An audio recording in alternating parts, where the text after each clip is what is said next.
Everyone, it's Liam here from Rating the Races. So this will be day two of the Cheltenham Festival. So these are our last Ante-Post looks at the Cheltenham Festival. And we're going to go through as many races as we can, as I've mentioned in my first video. So let's look at the Turners Novices. The horse I like here, still a big fan. The New Lion. Got to be honest, I thought that performance in the, the Challow was really, really impressive. He just keeps impressing me to the degree of, yeah, this is a very, very good horse. I know you could start to pick holes maybe in the form. Wendigo did at least come out and win a novice hurdle. Granted, went off 11-1 on. Bill Joyce, who was third, didn't come out and win. At least ran well behind 6 Mile Bridge, finishing third behind 6 Mile Bridge and Potter's Charm. It wasn't a bad run, but I don't think the New Lion wasn't extended at all against both of those. He could have, beaten both of those by 15, 20 lengths if he'd been asked. And then with that subsequent form of Bill Joyce and Wendigo, you'd have gone, yeah, okay, it's probably a fair reflection of how comfortable the New Lion was. I honestly think he was really, really good. There was some question marks about Final Demand's participation in this Turners a couple of days ago. I still think the New Lion is I think he's the one to beat, and I think he'll beat Final Demand even if they both turn up.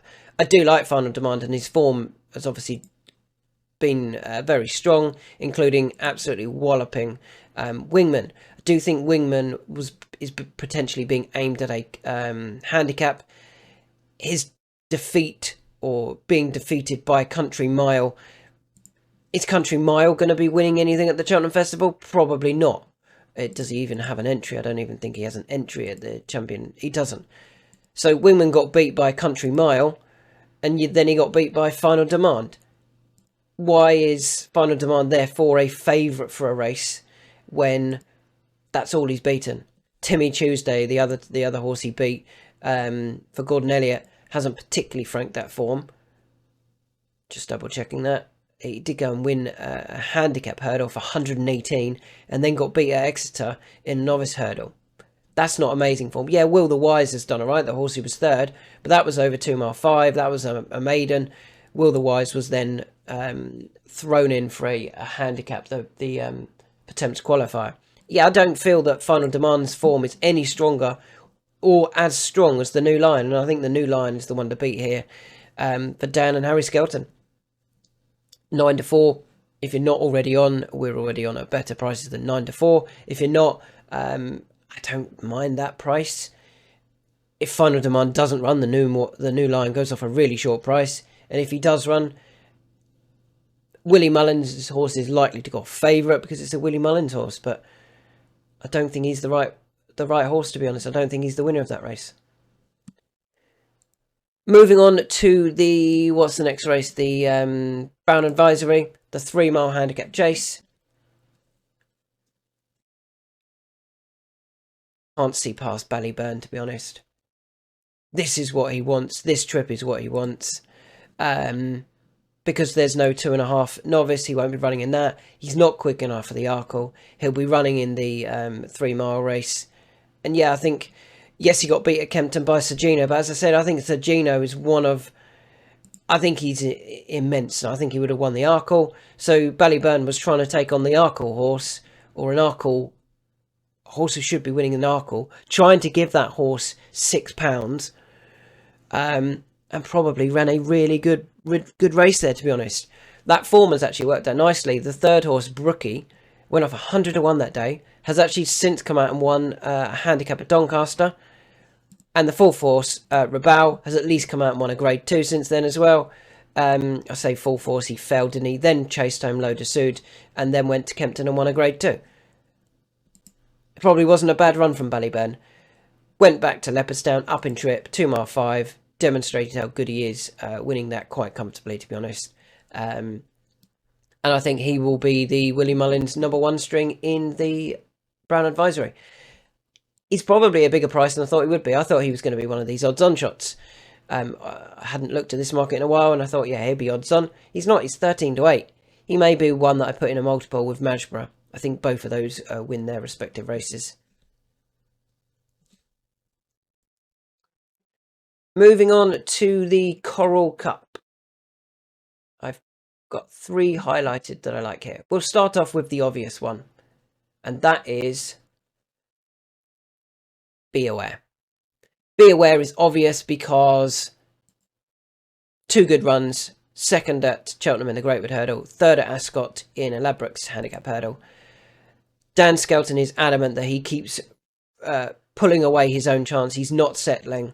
They think stepping up in trips slightly will allow him to just slow down his own brain and allow him to settle and run a better race. They're pretty confident he'll stay. He did go up to 2.5 in his novice days back in March 2024, so they clearly feel that he does get the trip.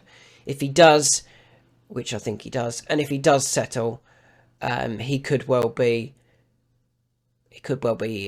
really nicely handicapped for this. And we know that Dan's obviously likes the Coral Cup. He's won it the last 2 years with Languedan. Be Aware could be his horse to make it 3 on the trot. Big fan of Be Aware. At bigger prices, 2 that I like. One might not get in, but I want to have a bet on it. Non-runner, no bet. We've already actually done it. And that is right down here. Aston Martini at 25s. Wherever Aston Martini, whichever race Aston Martini runs in, I do want to have a bet on her. She finished second at the beginning of the season behind Might I over 2 miles 3. Should have won that day. Nico de Boiva almost fell out of the last. Got run down by Might I, who I thought on the day was really well handicapped. Just hoped that Aston Martini was a little bit more. In actual fact, I backed Might I that day, but we shouldn't have won it. Aston Martini should have won that. That came off a mark of 135, and I actually think off 137, Might I is still well handicapped, but we'll come on to that. Aston Martini then dropped in trip to 2 mile and got beat in the intermediate hurdle by Navajo Indy, Queen's Gamble, our champ. Just got beat by horses that were much quicker. Aston Martini couldn't keep up. She stayed on towards the finish, but could not keep up. They then stepped her back up in trip to Ascot for the Holloway's handicap hurdle, where she ran a really good race, finishing second, not beaten far by Ante-Post. I thought she was going to win it. We were on at a nice price. I was gutted to get beat there. Ante-Post was winning that off 132, and then went back to Ascot for the Exchange handicap hurdle, off a £5 high mark, and won again. Got £10 for that. So that horse is now up £15. Aston Martini went from 123 to 126, just £3. Whatever race Aston Martini runs in, I think she's very well handicapped. And I've backed her in both the Coral Cup and the Martin Pipe. Whichever one she runs in, I think she will run a really big race. And finally, the last horse I want to talk about in this race is one we've just mentioned, Might I. I still think Might I is well handicapped. Came to this race last year when a 14-1 off a mark of 142. So if Might I gets in and runs, would actually be running off a £5 lower mark. Straight away, you go, okay, relatively interesting. Also been to Cheltenham for the Martin Pipe off 145, an £8 higher mark, and finished 4th behind Iroko, No Ordinary Joe, and Buddy 1. Last season, the preparation went all wrong for Might I. Went over fences. They sent him over fences. He finished second. He then won a match race and then finished 3rd of 4 in a Grade 2 behind Jello, Can Do Kid, and in front of Unexpected Party. In hindsight, that probably wasn't a bad run, was it? The winner, Jello, was rated 143, is now rated 166 over fences. The runner-up, Can Do Kid, has since won a Coral Gold Cup, and the 4th place horse, Unexpected Party, went on to win the Grand Annual. Probably wasn't the worst event, to be honest. They then dropped him back to hurdles, and he turned up, as I said, and probably just forgot how to jump hurdles, to be honest. And made a bad mistake at the 5th, dropped out the back, and never got close enough after that. But still ran a nice race. Although he was 13th of 19, he actually travelled quite nicely in the race. But as I said, he's lower in the handicap. Went to Aintree, finished 6th, decent effort. Went to Haydock, finished 6th, decent effort. Wants 2.5 mile. That's the key to this horse. As I said, returned at Bangor and won, beating Aston Martini. Shouldn't have won that day. Aston Martini should have definitely beaten him. Then went to Cheltenham. Over 3, doesn't stay.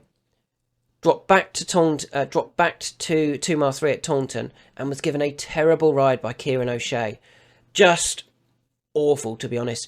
All round the outside at Taunton, which was a really tight track. Gave away so much ground going around the outside. Finished really strongly once he'd got him straight again. Finished really strongly. I actually think he was probably the best horse in that race. Yes, it wasn't the best of handicaps, but he should have been winning off 139.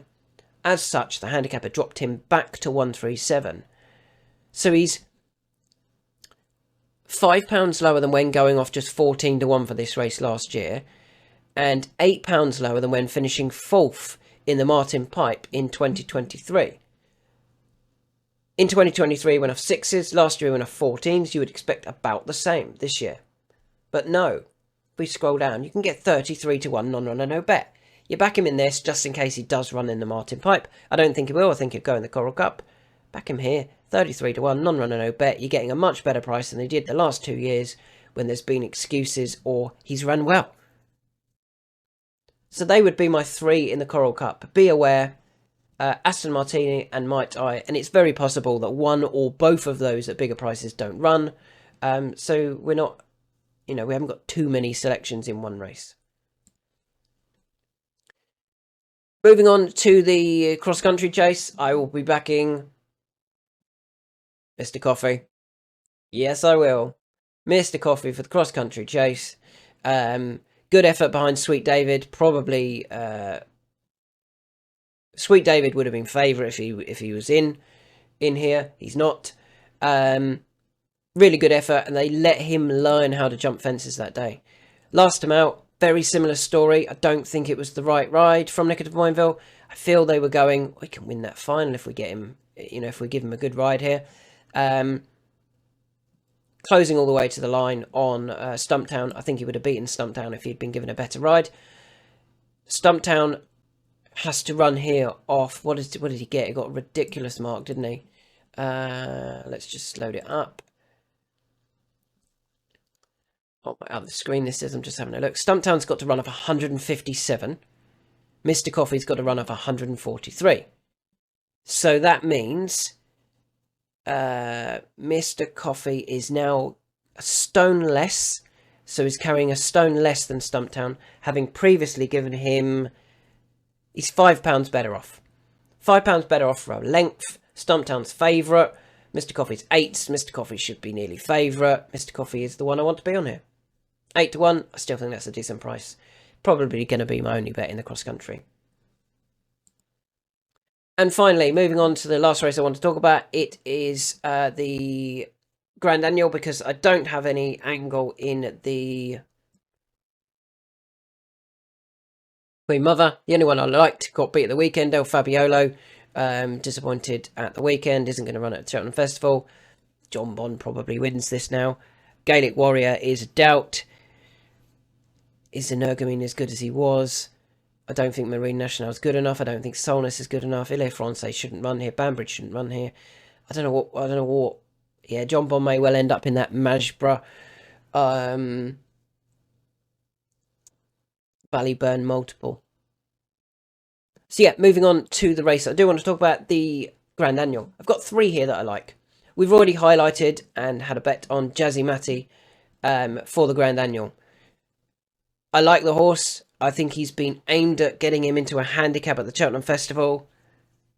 We've got to remember he won the Fred Winter, or the Boodles as it was called at that point, off 125, beating Biker. He's got the Cheltenham form. He then came for a novice chase at the beginning of the year, or beginning of the season. Finished second to Path de Rue, who, if it had been a handicap, would have been...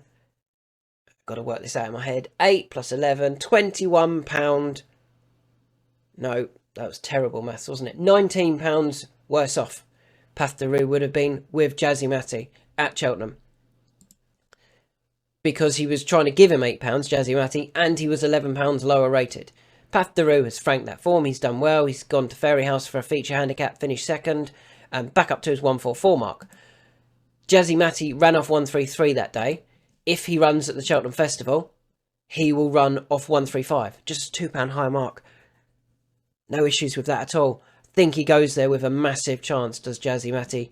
I think even last time out, when he finished second to Samui in a handicap hurdle, they were looking after his handicap mark. They knew they'd got a well-handicapped horse. They were looking after his chase mark. I think he's got a massive chance, to be honest, in the Grand Annual. Second horse that I like in the Grand Annual, again, not the biggest of prices, to be honest. What is Jazzy Matty? Jazzy Matty, you can get 12s, non-run and no bet. Take it. I think 12s is a great price about him. Second horse I like is actually a shorter price. My Mate Mozzie at 10s, non-run and no bet. Why do I like My Mate Mozzie? Has some really nice form. Last time at the Cheltenham Festival was running in the Arkle, so not the handicap. He ran okay, finished 6th. Year before that, he'd been seen in a county hurdle, finished 8th, ran a nice race, stayed on as well. He's always looked like he's going to do better than what he's probably achieved so far. I think he's a better horse than his handicap mark. He's rated 150 over fences.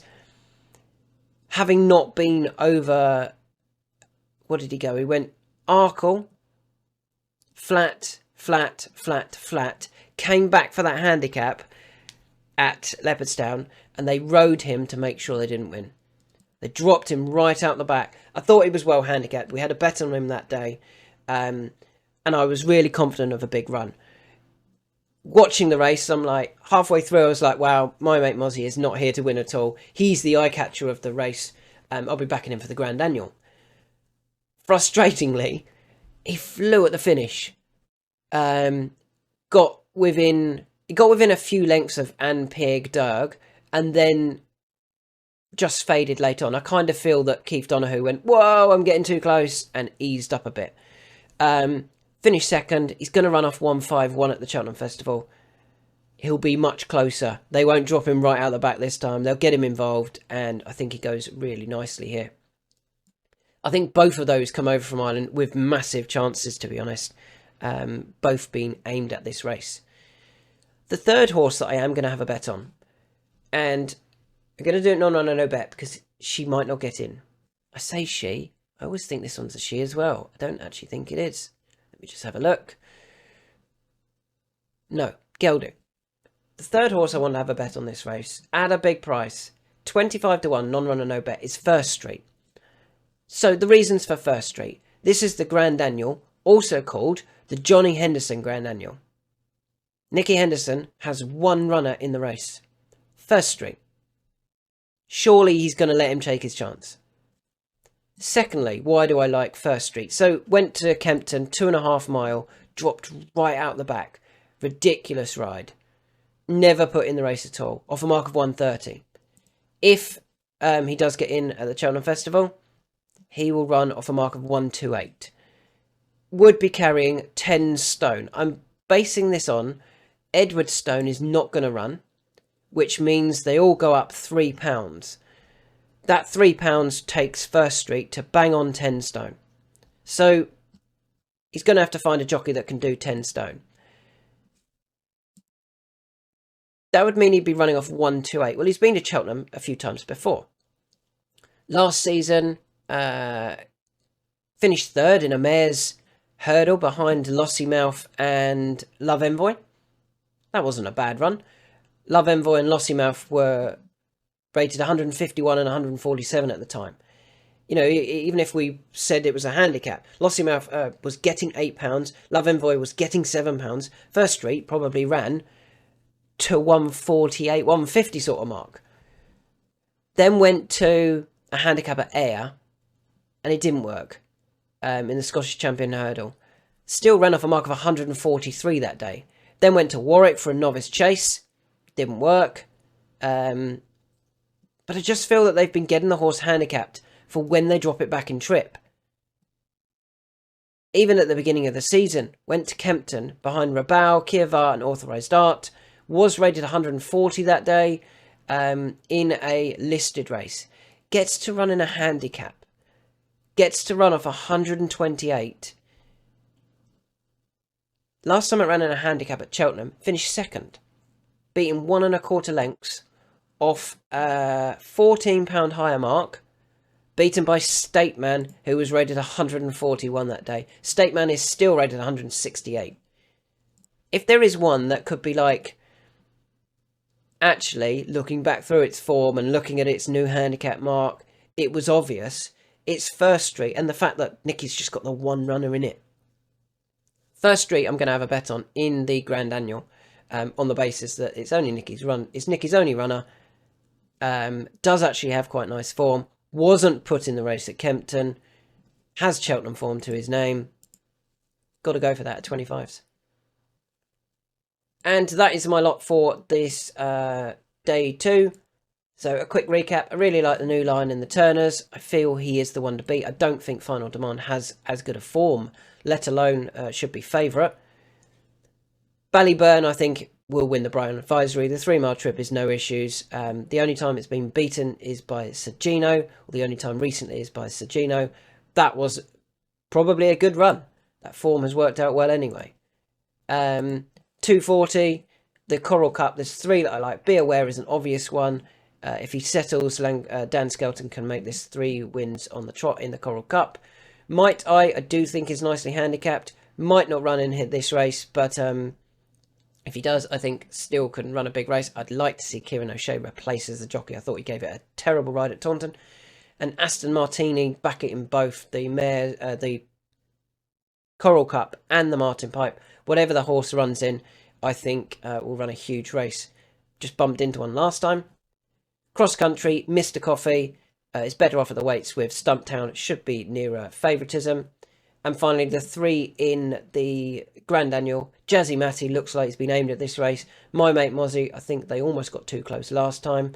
And First Street for Nicky Henderson in the race named after Johnny Henderson.